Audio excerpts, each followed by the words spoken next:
Pengakuan mengejutkan suami bunuh istri dan selingkuhannya, saya kalap dibohongi.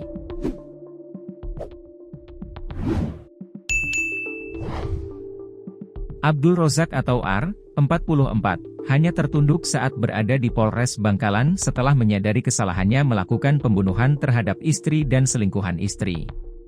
Sebenarnya Abdul Rozak mengaku masih sayang dengan istrinya karena teringat dua anak mereka. Selain itu pernikahan Abdul Rozak dengan sang istri yang sudah berjalan 25 tahun membuatnya yakin istrinya tidak bakal mudah berpaling. Abdul Rozak awalnya tidak memedulikan isu liar soal istrinya yang selingkuh. Dia mulai curiga setelah merasakan perubahan pada istrinya setahun belakangan ini. Alhasil Abdul Rozak berusaha memastikan kabar miring tentang istrinya tersebut hingga memergoki sang istri bersama selingkuhan di sebuah kamar kos. Abdul Rozak kalap karena merasa dibohongi sampai melakukan penganiayaan dengan sajam kepada istri dan selingkuhannya. Akibatnya pria idaman lain dan istri Abdul Rozak meninggal dengan berlumuran darah.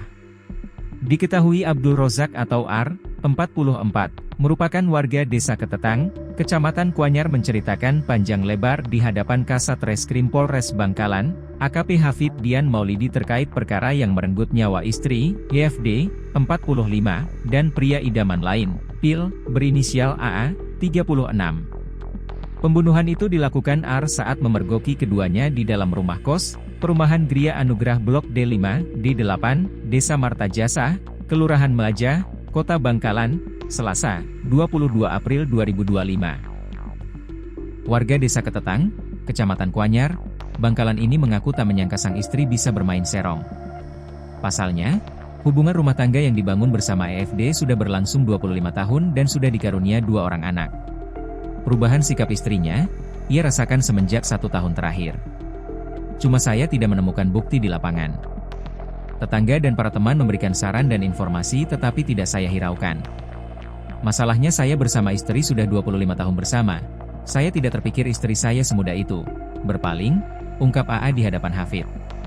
Upaya mempertahankan biduk rumah tangganya selama 1 tahun terakhir tetap dipegang kuat tersangka R. Selama itu pula, ia masih berupaya tidak menggubris informasi miring tentang EFD.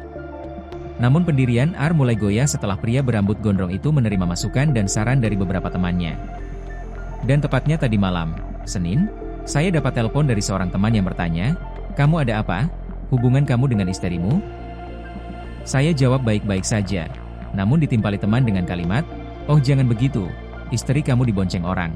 Tutur R menirukan percakapan dengan temannya.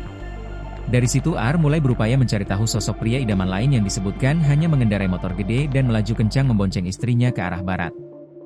Informasi tersebut kemudian ditindaklanjuti R dengan pulang ke rumah untuk memastikan keberadaan istrinya.